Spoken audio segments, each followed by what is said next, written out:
Isang magandang gabi po sa inyong lahat at welcome pong muli sa ating Midnight Cry ngayong pong gabi. Sa inyo pong lahat na sumusubaybay sa gawain ito. Dalawang Monday tayo na hindi nakapag-gawain dahil nga po sa mga travel natin sa mission. At gayon man ay tayo po'y magpapatuloy sa gabing ito. Welcome sa bawat isa at sa inyong lahat na inaabot ng gawain ito, sakali mang mapadaan ito sa wall ng inyong Facebook, ay huwag niyo po sanang palagpasin at baliwalain isang mahalagang bagay na pwedeng bumago ng ating sitwasyon at kalagayan ng ating pong gagawin ngayon pong gabi, ang pananalangin. Kaya nag-aanyaya po tayo sa lahat ng ating mga kapatiran, mga kamanggagawa, sa lahat ng inaabot ng gawain ito. Samahan niyo po kami sa maikling oras ng ating pong pagdulog, paglapit sa silong ng presensya ng Diyos upang patuloy na tumawag sa Kanya at tumanggap ng mga bagay na ating idadalangin sa Kanya. So, sa inyo pong lahat ay tayo po ay magpasimula at kung kayo po ay merong mga prayer request, huwag po kayong mag-atubili na ito po ay ipadala sa amin. Send us your prayer request at naniniwala tayo na ang Diyos ay hindi nalilimitahan ng ating mga limitasyon at distansya sa isa't isa. Ang Diyos ay sumasa lahat ng dako at ang lahat ng dako ay nasa Panginoon. So, ipadala nyo po ang inyong mga panalangin, ang inyong mga prayer requests at atin po itong idudulog sa Panginoon. Kung ito po ay confidential, just let us know para ito po ay ating maidudulog sa ating pong mga pribadong pananalangin. So again, this is Midnight Cry and I am Pastor Ron Mark Mariano na nag-aanyaya sa inyo para sa gabi ng ating pananalangin, pamamagitan at paglapit sa Panginoon. Samahan niyo po kami sa pagpupuri at pagsamba. Amen! Hallelujah! Isang pinagpalang gabi po, minsan pa sa ating lahat. Hallelujah! Salamat sa Lord sa panibagong pagkakataon, panibagong gabi na ibinigay po niya sa atin upang tayo po'y magkasama-sama sa gabing ito sa pamamagitan ng online live. Tayo ay patuloy na manabik sa presensya ng ating Panginoon. Kaya naman ang bawat isa, patuloy po namin inaanyayahan na patuloy pong mag-comment, mag-like, i-share ang gawain pong ito sa ating pong mga mahal sa buhay. Saan man po sila naroon, sa ibang bansa man, malayo man sila sa iyo, sa gabing ito, makaranas po sila ng dakilang pagkilos ng Diyos sa buhay po ng bawat isa. Kaya naman, habang tayo po ay nagme-mention, habang tayo po ay nag-share ng gawain ito, tayo ay aawit, sasamba at magpupuri sa ating pong Panginoon. Kaya patuloy po nating ihanda ang ating pong mga puso at ang ating pong mga sarili sa pagpupuri at pagsamba sa ating Panginoon. Mawit po tayo ng masayang awitin sa ating Panginoon. Hallelujah! Purihin ka, O Yahweh, pagkat ika'y mabuti. Amen. Hallelujah.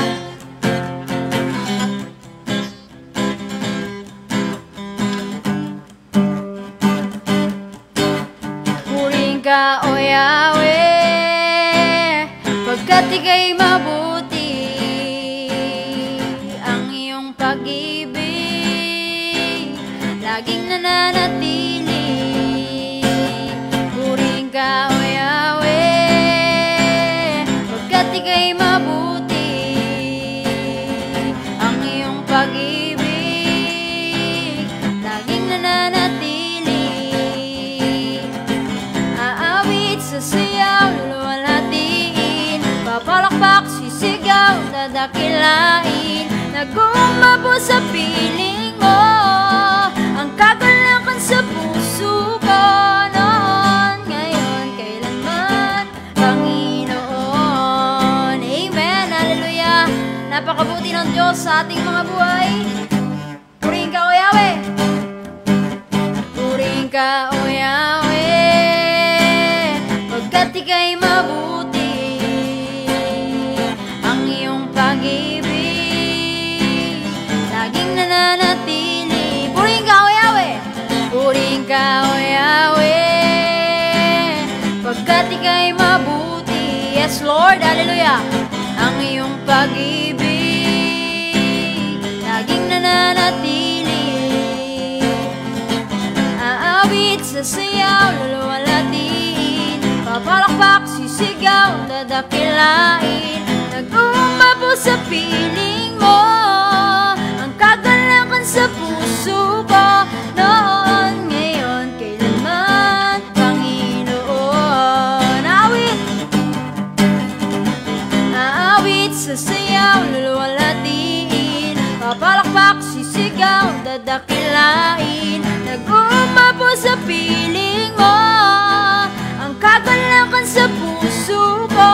Noon, ngayon, kailanman, Panginoon. Aawit,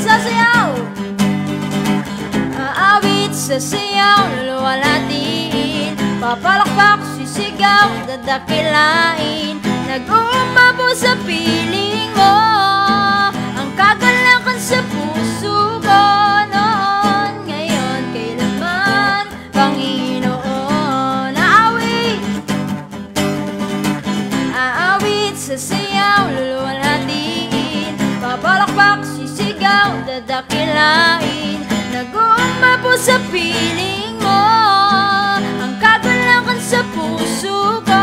Noon, ngayon, kailanman, Panginoon. Noon, ngayon, kailanman, Panginoon. Noon, ngayon, kailanman, Panginoon. Amen, hallelujah. Tunay na ika'y dakila, tunay na ang iyong pag-ibig, Panginoon Diyos, ay laging nananatili sa amin. Hallelujah. Salamat, Lord, sa kabutihan mo sa aming mga buhay. Kaya naman sa gabing ito, mga kapatid, hallelujah, let's continue to give God the highest glory, the highest honor, and the highest praises. Hallelujah.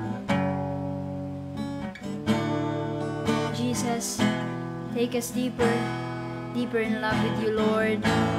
Hallelujah.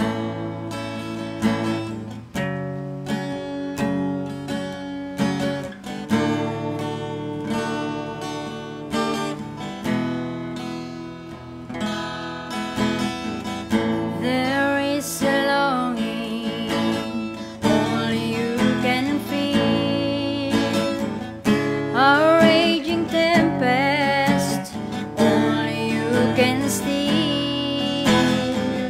My soul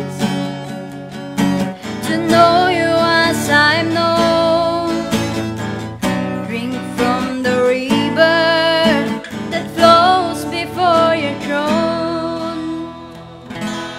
Take me deeper, deeper in love with you. Jesus, hold me close in your embrace. Take me deeper, deeper than I've ever been before. I just want to love you more and more. How I long to be deeper in love. Hallelujah, Jesus. Sunrise to sunrise, I will seek your face.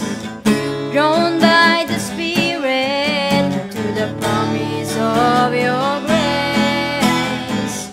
My heart is found in you, I hope that we'll abide here in your presence, forever satisfied. Take me deeper,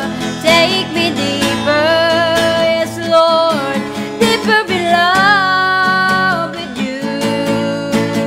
Jesus, hold me close in your embrace. Take me deeper, deeper than I've ever been before. I just want to love you more and more. How I long to be deeper in love. Hallelujah. Sunrise to sunrise, sunrise sunrise to sunrise, I will seek your face, drawn by the Spirit to the promise of your grace. Word is found in you, I hope that we'll abide here in your presence, forever satisfied. Take me deeper, deeper in love with you. Jesus, hold me close in your embrace. Take me deeper, take me deeper. Yes, Lord, hallelujah. I just want to love you more and more. How I long to be deeper in love. Take me deeper, take me deeper. Yes, Lord, deeper in love with you. Jesus, hold me close in your embrace. Take me deeper, deeper than I've ever been before. I just want to love you more and more. How I long to be deeper in love. Hallelujah. Take me deeper. Take me deeper, deeper in love with you. Jesus, hold me close in your embrace. Take me deeper, deeper than I've ever been before. I just want to love you more and more. How I long to be deeper in love. Take me deeper, take me deeper, deeper in love with you. Jesus, hold me close in your embrace. Take me deeper, deeper than I've ever been before. I just want to love you more and more. How I long to be deeper in love. For the last time, mga kapatid, take me deeper. Take me deeper, deeper in love with you. Jesus, hold me close in your embrace. Take me deeper, deeper than I've ever been before. I just want to love you more and more. How I long to be deeper in love. How I long to be deeper in love. How I long to be deeper in love. Hallelujah, Lord. Take us deeper, deeper in love with you, God. Hallelujah. Salamat, Panginoon, sa iyo lang, O God, ang pinakamataas na papuri, pagsamba at pagluwalhati. Salamat, Panginoon.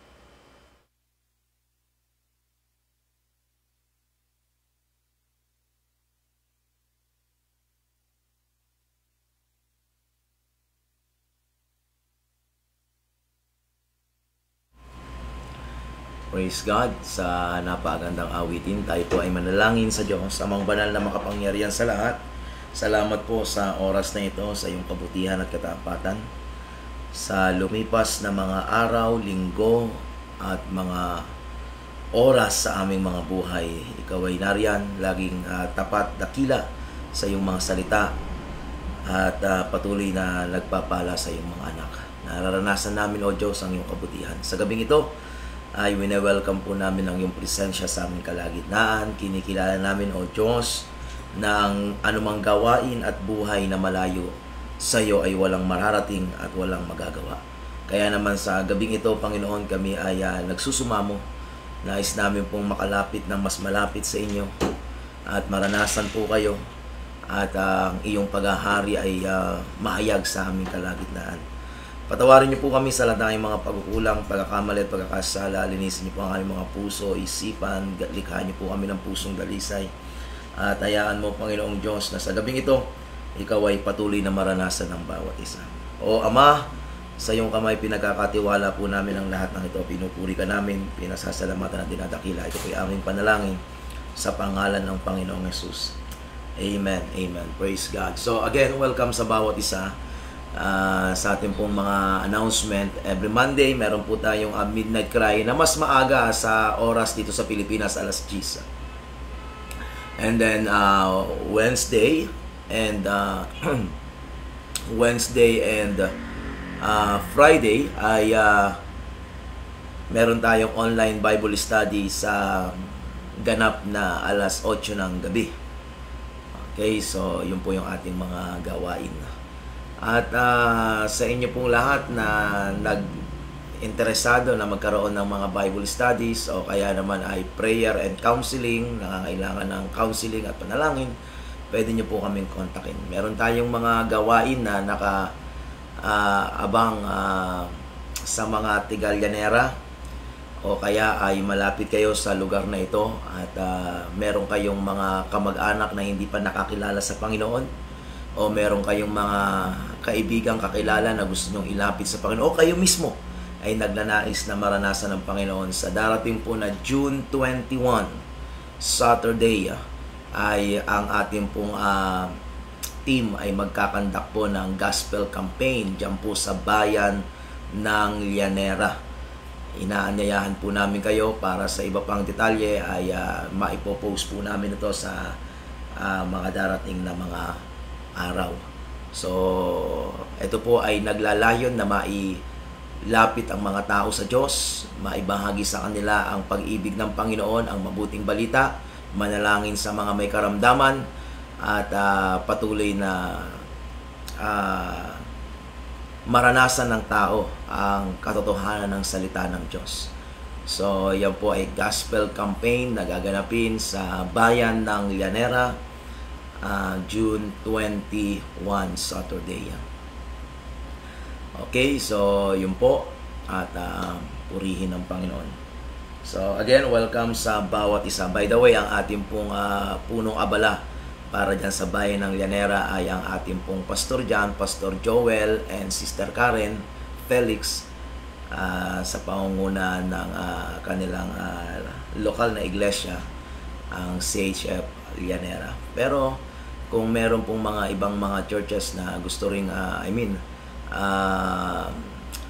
may mga gustong ilapit sa Panginoon, lalo na yung mga hindi pa ligtas at o kaya nangangailangan ng himala ng Diyos, ipapanalangin po natin sa Panginoon, lalapit natin sa Diyos on that particular date. Alright, so muli maraming salamat at welcome po sa bawat isa sa atin. Praise God. Natapos ang ating misyon sa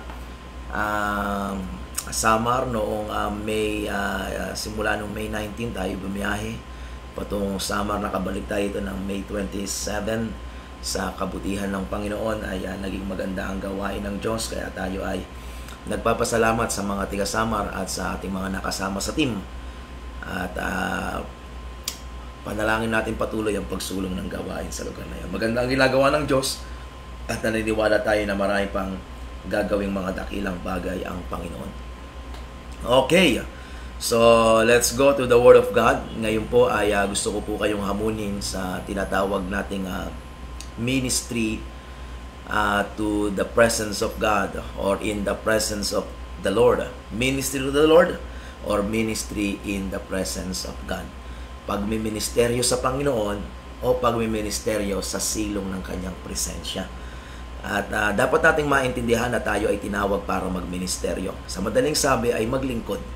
Sabi ng Exodus chapter 8 verse 1, at sinalita ng Panginoon kay Moses, pasukin mo si Paraon at sabihin mo sa kanya, ganito ang sabi ng Panginoon, tulutan mong yumaon ang aking bayan upang ako'y mapaglingkuran nila. So this is what the Lord says, let my people go so that they may worship me. dito po sa church ng CHF, particular dito sa Kabanatuan, ang amin pong tema na tinatalakay ngayong buwan ng June ay deliverance. Deliverance. At sapagkat nakita natin na maraming tao ang nangangailangan ng tunay na kalayaan by this June 12 ay isa-celebrate ulit ang kasaranlan ng Pilipinas. Okay, naging malaya tayo sa pananakop ng mga dayuhan, pero maraming tao ang hindi malaya pagdating sa usapin ng paggawa ng kaaway sa buhay nila.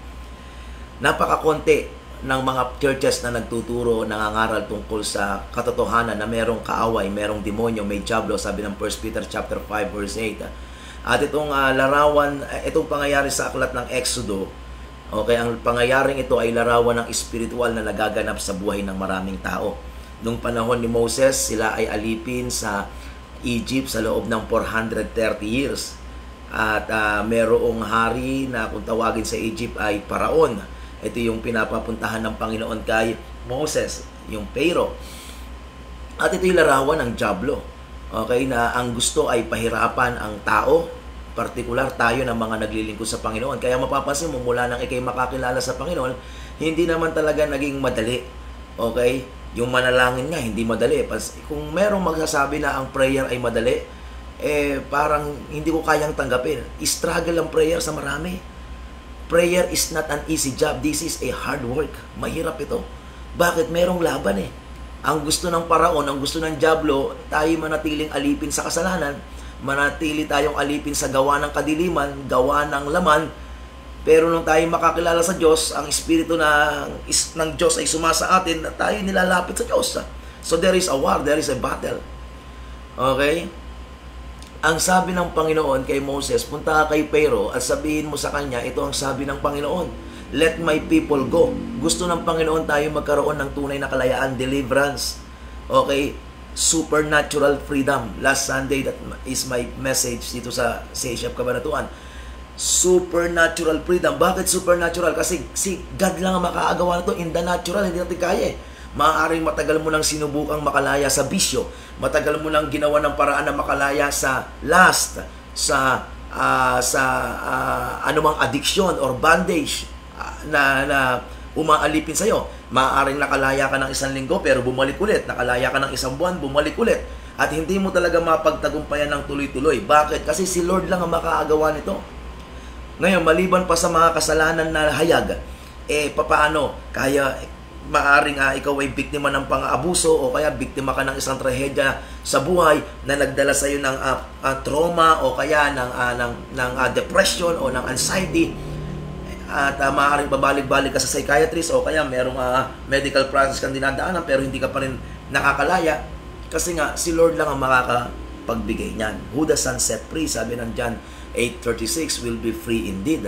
At ito yung gusto ng Panginoon. It is the Lord's desire. It is the Lord's desire to all of us to be free, to be delivered. Okay? Supernaturally. Okay? Ibig sabihin nun sa pamamagitan ng kanyang kapangyarihan. Sabi ng Panginoon, Moses, you go to the Pharaoh and tell him these words. Let my people go. Ngayon, kung sakaling ang kausap ko po, kayo na nanonood at nakikinig ay nakalaya na, well, praise God. Tayo na born again, nakakilala sa Panginoon. Okay, ako 20 years ago, na-encounter ang Panginoon sa campus sa Tarlac State University at naranasan ko ang pagpapalaya ng Panginoon. Pero may battle. Andun pa rin yung battle na naranasan natin. Pero from that time na ako'y nakalaya sa mga gawa ng kaaway at naramdaman ko ang pagkilos ng Diyos, hindi doon natapos ang buhay. Hindi po tayo pagkatapos makakilala ay namatay na tayo. We need to realize na pagkatapos nating makakilala sa Panginoon, ay narito pa rin tayo. And the battle is still real. Tama po ba? Nasusundan yung mga kapatid na meron talagang labanan, merong digmaan tayong kinakaharap This is spiritual warfare. Hindi naman tayo kaagad nakakilala and then transport tayo ng Panginoon kaagad sa langit. Mabuti sana kung tayo yung nakapako doon sa krus na pagkatapos nating tanggapin si Kristo. Sabi ng Panginoon, today thou shall be with me in paradise. Pero you see, ako 20 years na sa Christian life na ito. 20 years and still may battle pa rin, may pakikipaglaban pa rin. And if I will just sit na para bang walang gagawin, hindi ako magtatagumpay. I mean, hindi ko mararanasan yung tagumpay na ibinigay ng Panginoon sa akin, na nakawin ito ng kaaway, gagawa ang kaaway ng bagay sa buhay na ikasisira natin. Kaya, sabi ng Panginoon, this is what the Lord says, let my people go. So, una, it is the Lord's will for you to be delivered. Hindi kalooban ng Diyos na habang panahon ka lumakad sa isang cycle ng kabiguan. Paano malaman kung ikaw ay nasa bondage? Paano malaman kung ikaw ay nasa pagkakaalipin? Paano malaman kung ikaw ay slave? Paano malaman kung ikaw ay nasa demonic possession? Hindi ka makawala sa isang cycle ng buhay. Halimbawa ay karamdaman na paulit-ulit, kabiguang paulit-ulit, kasalanang paulit-ulit. Okay? Babalik-balik. Lumalakad ka sa isang cycle ng pangyayari sa buhay. At yung cycle na yung kinakailangan ma-break. Okay? Maputol. At doon ka lang magkakaroon ng tunay na kalayaan. At gusto kong sabihin sa iyo, para mailatag natin yung pundasyon nitong ating pinag-uusapan, kalooban ng Diyos na palayain ka. Kalooban ng Diyos na ikaw ay bigyan ng tagumpay mula sa bagay na yan. It is the Lord's will na ikaw at ako ay makalaya. Yan ang dahilan bakit si Kristo ay ipinadala. Okay, sabi ng 1 John chapter 3 verse 8, He came to destroy the works of the devil in your life, in my life, in our lives. Si Jesus ay dumating to destroy. Sabi niya, the reason that the Son of God appeared was to destroy the devil's work. Hallelujah! Kung gusto niyo pong matutunan paano itong ginagawa na ito, ay maalala ko lang sa June 29, Sunday afternoon, we'll be having our Ministry of Deliverance Training. Okay, sa maikling half day ay sa tulong at biyaya ng Panginoon ay maituro natin paano ito ginagawa. Kasi wala talagang perfectong formula dito. Even sa Panginoong Hesus, pag-aralan po ninyo ang buhay ng Panginoon, iba-iba ang pamamaraan. Meron siya sinabing lumaya ka, lumaya. Meron naman siyang hinawakan lang pero nakalaya na kagad. Meron namang tawag ito, dumura pa siya sa lupa, gumawa ng putik bago gumaling. So, iba-ibang paraan ng Panginoon So, pero kailangan matuto tayo how to minister this ministry of inner healing and deliverance sa buhay ng mga tao. When we were in Mindanao, kasama ko si Pastor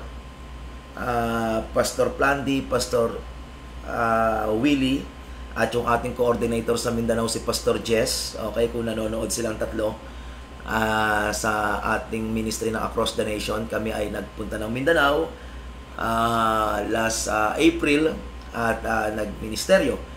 At nangyari na tayo po ay nabigyan ng pagkakataong mag-ministry sa camp, youth camp. At pangalawang speaker ako sa gabi. Sa umaga meron na, pangatlong speaker doon sa hapon na yon hanggang gabi.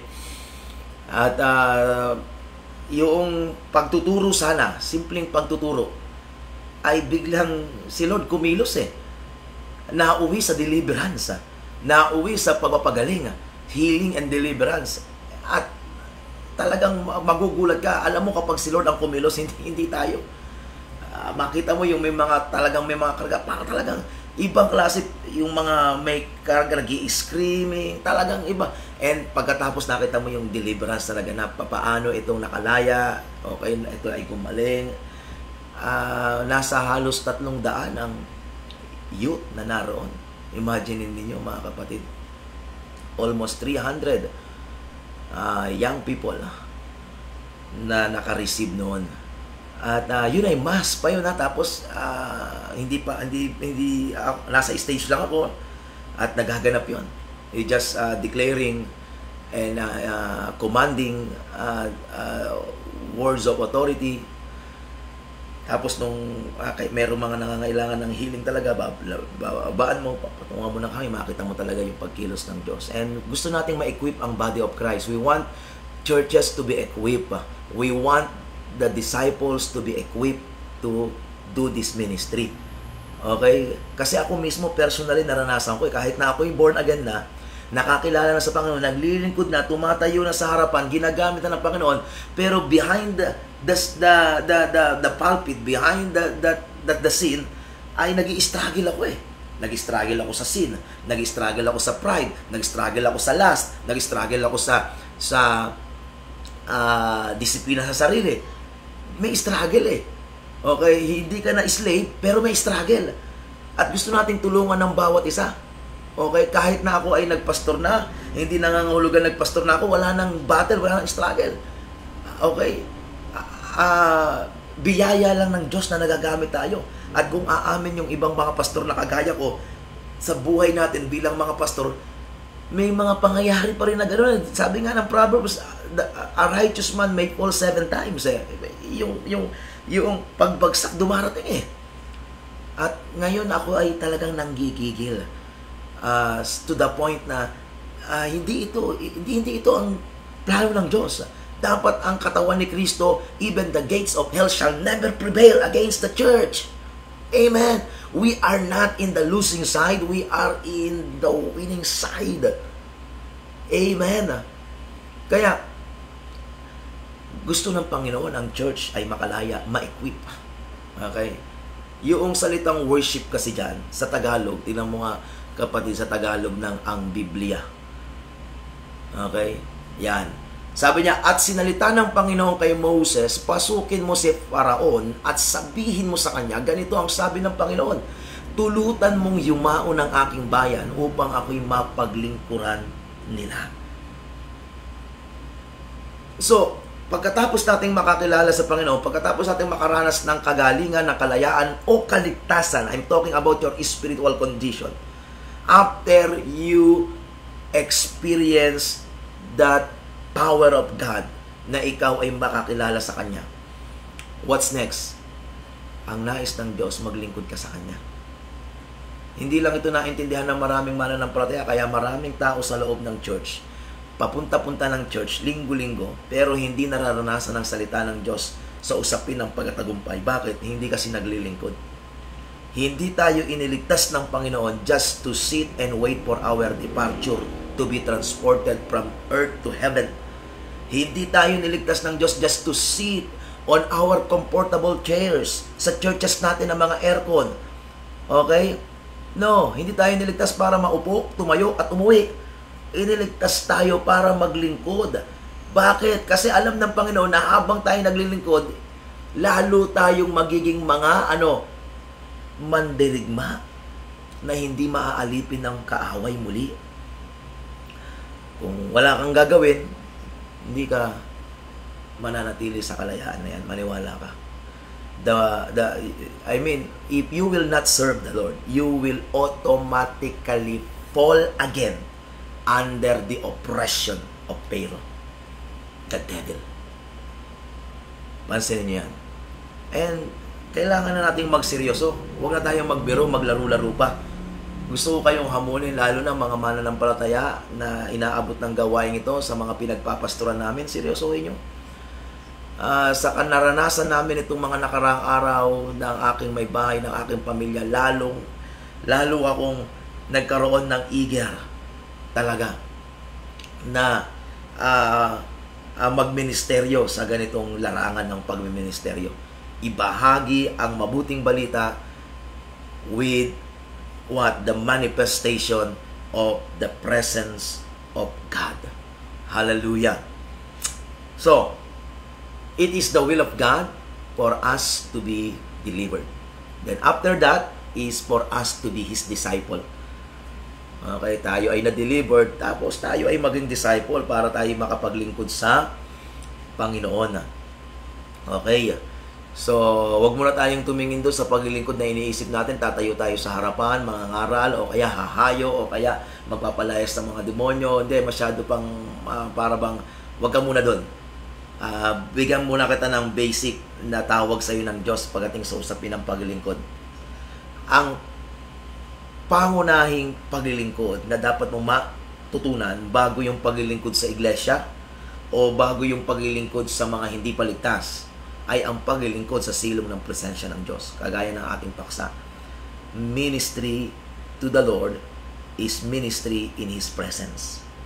Ano ang ibig sabihin nito, Pastor? Ano po ang ating nais talakayin? Gusto kong maintindihan ninyo ang sinasabi ng Exodus chapter 19, verse 4 to 6. Ang sabi dito sa Exodus chapter 19, bakit ko piniling teksto itong Exodus? Kasi ang ibig sabihin ng Exodus ay exit, paglabas, deliverance. Okay? Ito ang kwento ng paglaya. Okay, deliverance. Hallelujah. At pagkatapos ng deliverance, aawit sila with that songs of deliverance. Hallelujah. Exodus 19, verse 4 hanggang verse 6. Sabi niya, you yourselves have seen what I did to Egypt, and how I carried you on eagle's wings and brought you to myself. Look at this. Tayo ay inilis ng Panginoon sa Egypt, okay, sa lupain ng pagkakaalipin, upang tayo ay magkaroon ng kalayaang makalapit sa presensya ng Panginoon. So, hindi tayo inalis sa Egypt para abandonahin. Hindi tayo inalis para iwanan dyan. Tayo ay inalis doon para dalhin sa presensya ng Diyos. Gaano kabait itong Diyos na ito na ating pinag-uusapan. Amen? So, He brought you out of Egypt, out of the land of slavery, out of the land of witchcraft, curses, bondage, strongholds, demonic, satanic, diabolic activities, and oppressions, to brought you to Himself, para ilapit sa Kanya. At dapat nating maintindihan ito, this is the heart of God to all of us. Gusto niya na tayo ay nasa piling niya. Wow, grabe itong Diyos na ito. Hindi ito pagiging selfish o ano paman. Kasi alam ng Diyos na tanging sa piling niya lang tayo merong tunay na proteksyon, merong tunay na freedom, merong tunay na deliverance, healing, sa piling lang ng Diyos, mga kapatid. Kaya yun ang gusto niya. Gustong-gusto ng Panginoon na ikaw ay ilapit sa Kanya, sapagkat ang pagkalayo sa Diyos ay nangangahulugan na paglapit sa gawa ng kaaway. At ang paglapit sa Diyos ay nangangahulugan ng paglayo sa gawa ng kaaway. Kaya sabi niya, verse 5, now, if you obey me fully, isipin nyo, hindi pwedeng paghiwalayin yung ating paglaya sa pagsunod sa Diyos. Kaya doon sa original, sa primary text natin, di ba, let my people go so that they may serve me, they may worship me. Palayain ang aking bayan para ako'y mapaglingkuran nila. So, lagi itong magkasama. Nilalapit tayo sa Diyos sa Kanya para tayo makasunod. Okay? Hindi lang para magkuya-kuya-kuya. Now, if you obey me fully and keep my covenant, then out of all nations, you will be my treasured possession. Although the whole earth is mine, ang lahat dito ay sa Diyos, pero ikaw ay natatangi, set apart, nakabukod sa Kanya. Verse 6, you will be for me a kingdom of priests and a holy nation. These are the words you are to speak to the Israelites. And these are the words na gusto ko pong i-deliver sa inyo. Ang plano ng Diyos, ikaw ay maging kingdom of priests. Ikaw at ako, tayo. Okay, ano ba yung ibig sabihin ng priest, mga kapatid? Ano bang trabaho ng priest? Mamagitan. Hallelujah. We need to realize the priesthood of all believers. Okay, maaaring ako ay pastor, pero hindi nangangahulugang sa pastor ka lang lalapit. O kaya pastor lang ang makakatulong. Kahit ikaw mismo, you can experience self-deliverance. You can experience, you were given the authority to minister this ministry of healing and deliverance, this ministry of the priest. Ilapit ang tao sa Diyos at ikaw ay maging daluyan ng pagkilos ng Diyos. Ikaw ay maging banal na tahanan ng Panginoon at ikaw ay maging extension ng kapangyarihan ng Diyos. Hallelujah. Yun ang nais ng Panginoon. When we say holy nation, set apart sa Diyos. Natatanging bayan sa Panginoon. Nakabukod. Hallelujah. Ito ang gusto ng Panginoon. Lahat ng mananampalataya. Kaya nga sa New Testament, sabi sa Ephesians chapter 4, verse 11 to 12. Look at this, Ephesians 4:11 to 12. was He who gave some to be apostles, some to be prophets, some to be evangelists, and some to be pastors and teachers. For what purpose? Bakit nagbigay ang Diyos ng apostol, propeta, evangelista, pastor at guro sa church? Verse 12. To prepare God's people for the works of service, so that the body of Christ may be built up. Para ano daw? Para ihanda ang mga mananampalataya, hindi lamang mga pastor, hindi lamang mga leader, lahat ng mananampalataya for the work of service, for the work of ministry.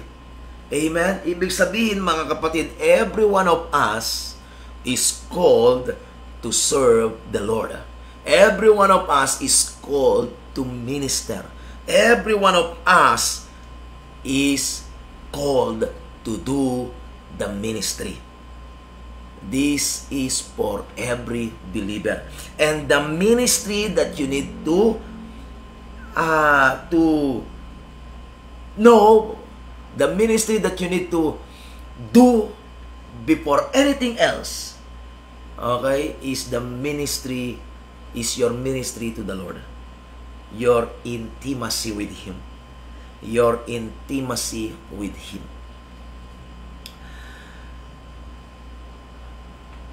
Hindi mo malalaman kung ano talaga yung pinapagawa ng Panginoon sa iyo hanggat hindi ka nagbabad sa Kanya.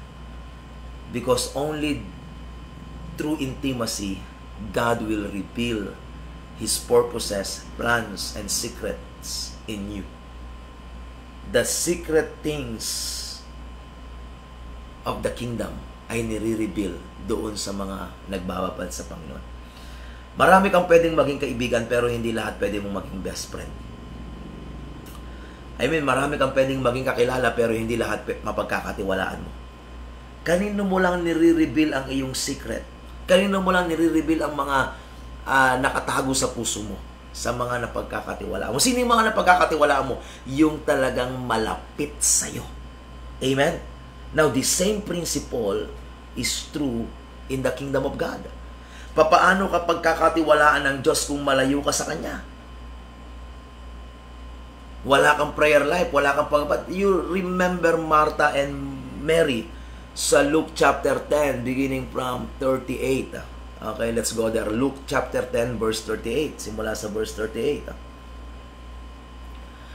And Jesus and His disciples were on their way. He came to a village where a woman named Martha opened her home to Him. 39, 40, and 41. She had a sister called Mary and who sat at the Lord's feet listening to what He said. But Martha was distracted by all the preparations that had to be made. She came to Him and asked, Lord, don't you care that my sister has left me to do the works by myself? Tell her to help me. Verse 41, look at the response of Jesus. Martha, Martha, the Lord answered, you are worried and upset about many things. Verse 42, but only one thing is needed. Only one thing is needed. Mary has chosen what is better, and it will not be taken away from her. Alam niyo po, marami pong pastor manggagawa parang si Martha. We are very busy doing the preaching. We are very busy doing this ministry in the church, ministry in this outreach, ministry. Okay, ministry. But we neglect the one thing that is needed. Yung ginawa ni Maria. Ano yun? Nag-ministry sa presence ni God. Ang pananatili sa presensya ng Diyos ay isang uri ng ministeryo na nagbibigay lugod sa Diyos. Bago tayo magministeryo sa labas, sa iba, o kahit sa loob ng church bilang pastor, make sure that you do not neglect your intimacy with God. We cannot be negligent about this ministry and expect revelation from God. Amen? Hallelujah. I hope I can get an amen sa inyo po mga kapwa ko pastor at manggagawa na inaabot ng tinig na ito. Hallelujah. Praise the Lord. Amen. Gusto ng Panginoon, mga kapatid, ay magkaroon tayo ng ganitong sistema sa buhay. Yung pananatili sa presence ni God. Every day, you are operating sa mga sistema na naranasan o nakasanayan natin. pagising sa umaga, magkakape, mag-aalmusal, maliligo, papasok sa trabaho. It become a system sa buhay mo. Pero merong spiritual na sistema na marami nire-neglect. Ano yun? Yung intimacy kay Lord. Alam niyo po ba sa huling panahon, ano ang design ng Panginoon? You can read this in your Bible in the book of Revelation, chapter 22. One of the last verse of the Bible. Okay, Revelation chapter 22, one of the last verse of the Bible. Revelation chapter 22, verse 17. Ano sabi po dyan? The Spirit and the bride say, come. And let him who hears say, come. Whoever is thirsty, let him come. And whoever wishes, let him take the free gift of the water of life. Now, what is this Spirit and the bride? The Spirit is the Spirit of God. The bride is the church. So, sa huling panahon, gusto ko po kayong i-encourage, i-challenge at dalhin dito tayong lahat, mga kapatid. Because this is the design, this is the call of God in the last days. Ano po yun? Sa huling panahon, gusto ng Panginoon ang church at ang kanyang espiritu ay kumikilos ng magkasama. The Spirit and the bride, the Holy Spirit and the church is in an intimate relationship to work together to fulfill the ministry of the Great Commission. Come, church, and let us join the Spirit of God. Amen. Hallelujah.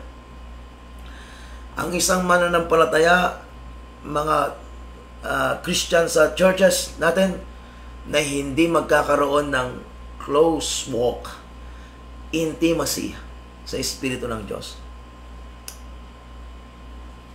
hindi tayo magkakaroon ng tunay na tagumpay at kalayaan. Maniwala kayo. Babalik-balik ka sa pag-backslide, babalik-balik ka sa kasalanan, patago-tago, walang growth, walang paglago, walang pamumunga. Hindi yan ang design ni Lord. Let my people go and serve me, worship me, for I have brought them out of the land of Egypt to brought them to myself. Amen. Hallelujah. Hallelujah. And so I challenge you. Gawin mong sistema ito sa buhay mo. That you cannot live without the Spirit of God. You cannot live without the presence of God. Jude chapter 1. Ano sabi sa Jude chapter 1? Verse 20. Hallelujah.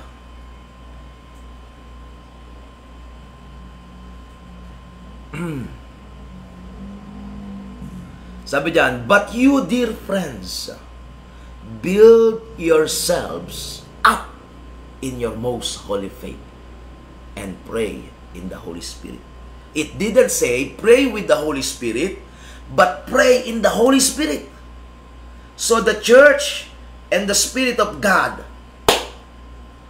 ay dapat intimate. Amen? Para ikaw, ako, ay tumatag sa ating pananampalataya. The only way to build yourselves up in your most holy faith, ang tanging paraan para palatagin, palakasin, patibayin ang iyong pananampalataya, ang ating pananampalataya, is to pray in the Holy Spirit. Meaning to say, when you pray, you pray in the presence of God. You pray in the Spirit. Amen? Hallelujah. Tulungan tayo ng Diyos, mga kapatid. I believe, hallelujah, kung lahat lang ng mga mananampalataya ay magkakaroon talaga ng matibay, matatag, commitment sa sistemang ito ng pananalangin, pag meditate sa silong ng presensya ng Diyos. Ayaw kasing kulungin sa salita lang ng prayer, because I'm talking about intimacy. It's more than just uttering a words of prayer. It is also meditating in the Word of God and dwelling in the presence of God. When you come to the presence of God, hindi mo kinakailangan magsalita kaagad. Okay? And minsan, hindi mo nga kinakailangan ng music. Yung iba, kinakailangan mo ng music para makapasok sa presence. No! When you come into the presence of God, even without music, just sit there. Alam ng Diyos bakit ka nandun eh. And wait upon the Lord. Maniwala ka. Mararamdaman mo yan.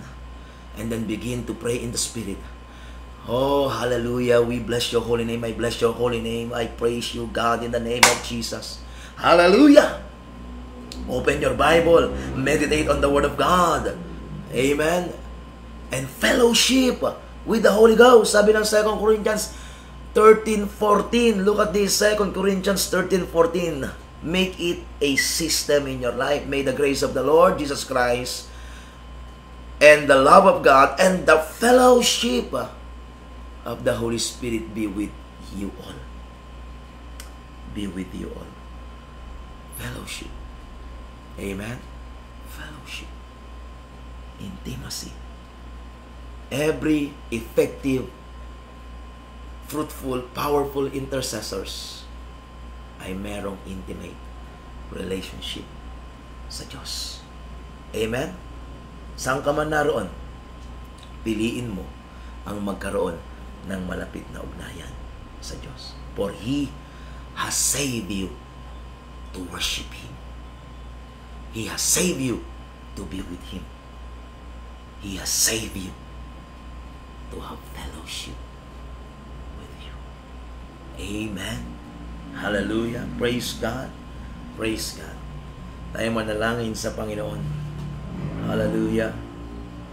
Glory to you, God. Glory to you, Jesus. You are worthy to be praised, oh God. You are worthy to be praised. Hallelujah, hallelujah, hallelujah, hallelujah. Praise God, praise God. Oh, hallelujah. Glory. Hallelujah. Just like this song, or just like the message of this song, there is a longing that only God can fill. Mga kapatid, bago tayo manalangin, dumako tayo sa presensya ng Panginoon. Let us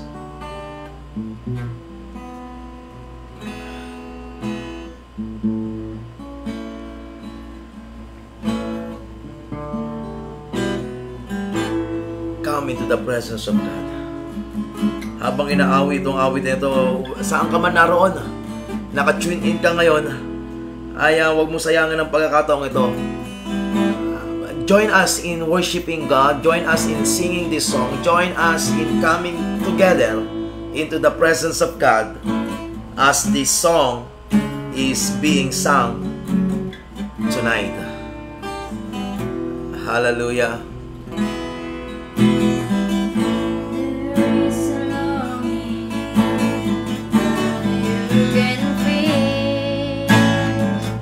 Our raging tempest, only you can steal. My soul is thirsty, Lord, to know you as I know. Drink from the river that flows before your throne. Take me deeper, deeper in love with you. Jesus, hold me close in your embrace.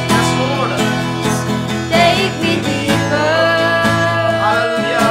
deeper than I've ever been before. I just want to love you more and more. How I long to be deeper in love. Hallelujah. Very simple. Let's sing this song with all of our hearts.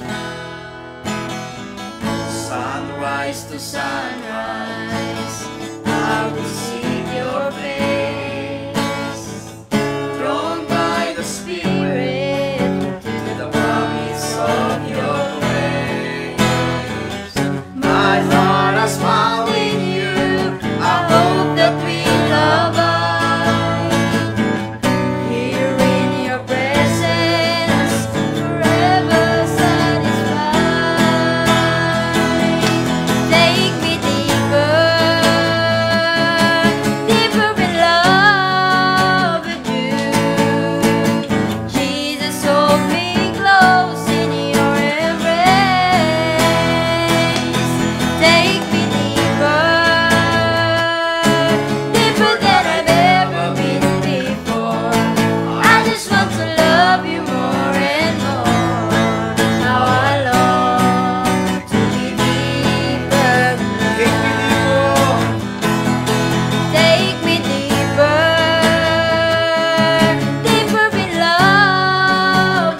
take me deeper.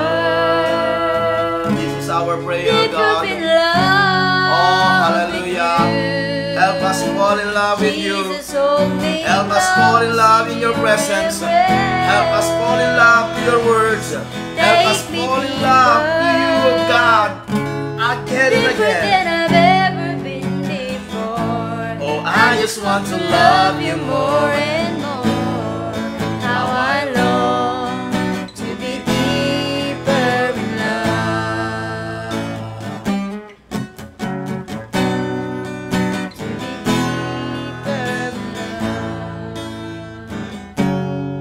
How I long to be deeper in love. Hallelujah. Diyos, amang banal na makapangyarihan sa lahat. Draw us closer to you, we pray. Take us deeper in love with you, God. I pray in Jesus' name. Tulungan mo po kami, Panginoon, na magkaroon ng maalab na pagmamahal sa'yo, sa presensya mo, sa iyong salita, sa Espiritu mo, O Diyos, I pray. Oh God, in the name of Jesus, help us fall in love with you every day of our lives, again and again. God, I pray. Salamat po, Panginoon, sa gabing ito, Panginoong Diyos.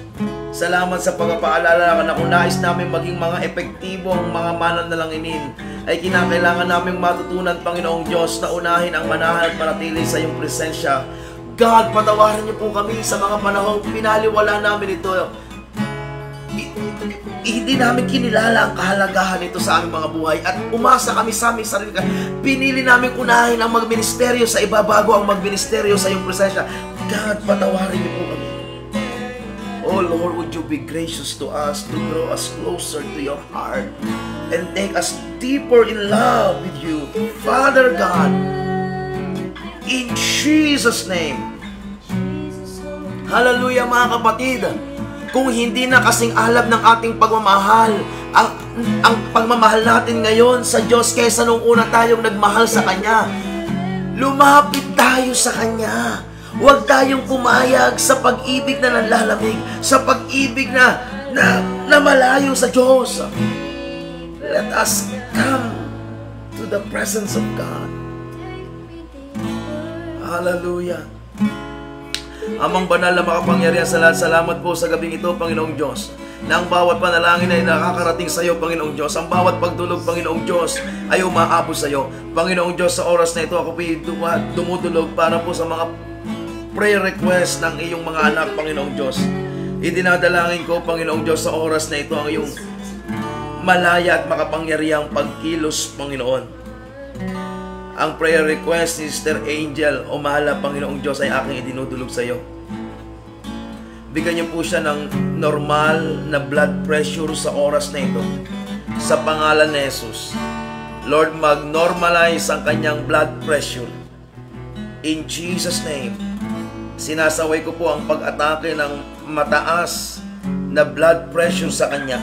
I pray, Lord, by the power of your name, Lord Jesus Christ, ang normal na blood pressure para kay Sister Angel sa pangalan ng Panginoong Jesus. The same prayer, Lord, I pray for the prayer request of Pastor Plandy sa oras na ito, Panginoong Diyos.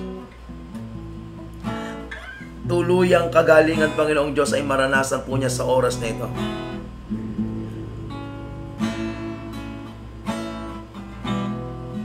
Sinasaway ko po anumang banta ng dengue. Sinasaway ko po anumang banta ng karamdaman sa kanya. I pray, Lord, sa tamang platelet na kailangan niya ay maranasan niya po sa oras na ito. I speak healing. I speak the name of Jesus over him. In the name of Jesus Christ, I declare healing sa buhay po ng kamanggagawang ito sa pangalan ni Jesus. Oh God, I thank you, I worship you, Lord, I give you praise, I adore you tonight. Salamat po, Panginoon, sa iyo po ang papuri, parangal at pagsamba. Ang patuloy mong pagkilos sa bansang ito ay maranasan, Panginoong Diyos. Ang iyong pag-iingat, pagsama, pagpapala, pabor at pagkilos ay amin po maranasan, Panginoong Diyos. Pagpalain mo ang bansang Pilipinas, Panginoong Diyos, Luzon, Visayas, Mindanao, at sa bawat probinsya dito sa Nueva Ecija hanggang sa lungsod ng Cabanatuan, Lord. Hallelujah. Hinihingi ko po sa iyo ang lungsod na ito. Hinihingi ko po sa iyo ang probinsyang ito. Bisan pa, Lord, just like my prayer, oh God, 12 years ago, Lord, this is my prayer. Lord, give me this province, give me this city, give me this nation. God, I pray for your glory. Lord, I pray in the name of Jesus Christ. Hallelujah, hallelujah. Salamat po, Panginoon. We come against every satanic, demonic, witchcraft curses in Jesus' name. And we plead the blood of Jesus all over the Philippines. We plead the blood of Jesus all over the Filipino people. Sa mga OFW namin kababayan, Panginoon, sa mga missionaries namin nasa ibang bansa, we plead the blood of Jesus tonight. Hallelujah, Lord, we thank you. Sa lahat ng aabutin ng panalangin ito na may karamdaman, we speak healing to them. Sa lahat ng aabutin ng panalangin ito na ino-oppress ng kaaway, we speak deliverance to them. In the name of Jesus Christ, we speak the name of Jesus Christ. Lord, we thank you. Oh, we bless your holy name. We love you. We honor you. Thank you so much, Father in heaven. This is our prayer. In Jesus' name. Amen. Amen. Amen. Praise God. Hallelujah. Pagpalain po tayo ng Panginoon, mga kapatid, sa lahat po ng nagiging bahagi ng gawaing ito. Hindi man po ako ngayon nagpe-Facebook masyado. You can follow this page of Across the Nation, and yung mga kasama natin ito ay they will update you through this page, at praying na sa mga darating na panahon yung mga activities for this year na mga natapos na ng mga mission ay maipost doon sa page na yon. At yung aking account, sa personal account ko po ay mas gusto ko na ito na yung magamit sana yung Across the Nation na page. Sa lahat ng gusto maging bahagi ng gawain ito, you can contact us if you want to be a covenant partner of this ministry, prayer or kingdom support for the ministry, or personal involvement sa ministry. You contact us. Pwede nyo po kaming kontakin kung kayo po ay nais ng gawain sa inyong mga lugar, ay pwede po natin pag-usapan ito. Muli, maraming salamat po sa lahat ng natin nakasama, sa mga nasa ibang bansa na nakasama natin. Thank you very much sa inyong pagsubaybay. Magkakaiba man tayo ng oras, ay salamat po. At ang Diyos ay patuloy na kumilos sa ating lahat. Sumayin niyo pong lahat ang makapangyarihang pagsama, pag-iingat, pagpapala, pabor at pagkilos ng Diyos. At sa lahat ng ito, sa Diyos po ang papuri. God bless and good night.